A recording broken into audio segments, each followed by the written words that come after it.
Hi friends, please subscribe to Amravati Media and press the bell icon for more latest updates. Pulivendula ప్రజా దర్బార్ సక్సెస్తో జగన్కు జనం సంకేతం ఇదే. YCP అధినేత మాజీ సీఎం వైఎస్ జగన్ కొత్త ఏడాది సరికొత్తగా రాజకీయ అడుగులు వేసేందుకు సిద్ధపడుతున్నారు. అందులో భాగంగా ఆయన సొంత జిల్లా నుంచే యాక్షన్ ప్లాన్కి శ్రీకారం చుడుతున్నారు. 4 రోజుల పర్యటనకు జగన్ కడప జిల్లా పులివెందులకు వచ్చారు. ఈ సందర్భంగా క్రిస్మస్ వేడుకలలో జగన్ పాలు పంచుకున్నారు. ఆ తర్వాత ఆయన ప్రజా దర్బార్ నిర్వహించారు. అయితే ఈ ప్రజా దర్బార్కి వచ్చిన జనాలలో అత్యధిక శాతం జగన్ చూసేందుకే రావడం విశేషం. కేవలం కడప జిల్లాకు చెందిన వారు మాత్రమే కాకుండా రాయలసీమలోని ఇతర జిల్లాల నుంచి జగన్ కోసం వచ్చిన వారితో ప్రజా దర్బార్ కిటకిటలాడింది. ఆ విధంగా చూసుకుంటే జగన్ నిర్వహించిన ప్రజా దర్బార్కి అనూహ్య స్పందన లభించిందని అంటున్నారు. జగన్ సైతం ఓపికగా వచ్చిన వారి సమస్యలు వింటూ చాలా మందితో మాట్లాడుతూ కనిపించారు. ఇక స్థానికంగా ఉన్న సమస్యల మీద ఆయన వారికి పరిష్కారం అందిస్తామని భరోసా కూడా ఇచ్చారు. జగన్ని చూసేందుకు ఎక్కువ మంది వచ్చామని చెప్పడం విశేషం.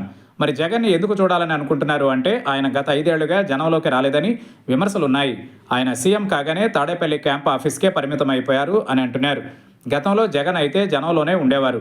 ఆయన జనం నుంచే అలా సీఎం సీటు దాకా వెళ్లారు. కానీ సీఎం అయిన తరువాత మళ్ళీ జనం వైపుగా రాలేదని అంటున్నారు. అంతేకాదు ఆయన బహిరంగ సభలో నిర్వహించిన పరదాలు కట్టేసి ఆంక్షలను అధికారులు పెట్టారని కూడా గుర్తు చేసుకుంటున్నారు. ఇక పులివెందుల ప్రజా దర్బార్ జగన్తో పాటు వైసీపీ నేతలకు కొత్త జోష్ని నింపిందని అంటున్నారు. జగన్ మాస్ లీడర్గా ఉన్నారని మరోసారి రుజువైందని అంటున్నారు. అంతేకాదు జనాలు జగన్ నుంచి ఏం ఆశిస్తున్నారు కూడా అర్థమైంది అంటున్నారు.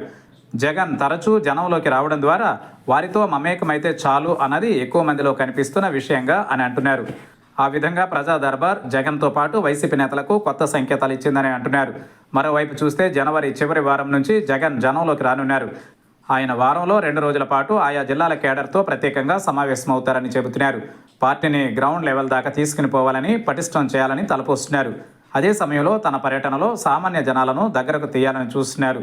దానికి నాందిగా ప్రజా దర్బార్ ఉపయోగపడుతోంది అంటున్నారు. ఇదే తీరున మరిన్ని ప్రజా దర్బార్లను కూడా జగన్ నిర్వహించాల్సి ఉంటుందని అంటున్నారు. ఏ నాయకుడైనా ప్రజలతో ఉంటేనే వారి మనోభావాలు తెలుస్తాయని, దానికి అనుగుణంగా పార్టీని చక్కదిద్దుకోవచ్చని అంటున్నారు. వైసీపీ కొత్త ఏడాదిలో తన యాక్షన్ ప్లాన్ని రెడీ చేసుకుంటోంది. మరి జగన్ టూర్లు ఏ విధంగా జనాలకు ఆయనను దగ్గర చేస్తాయో చూడాల్సిందే అంటున్నారు. అంతేకాదు వైసీపీకి 2024 చేదు అనుభవాలు ఇచ్చింది. 2025 ఏ రకమైన ఆశలు కల్పిస్తుందో చూడాల్సి ఉంది అంటున్నారు.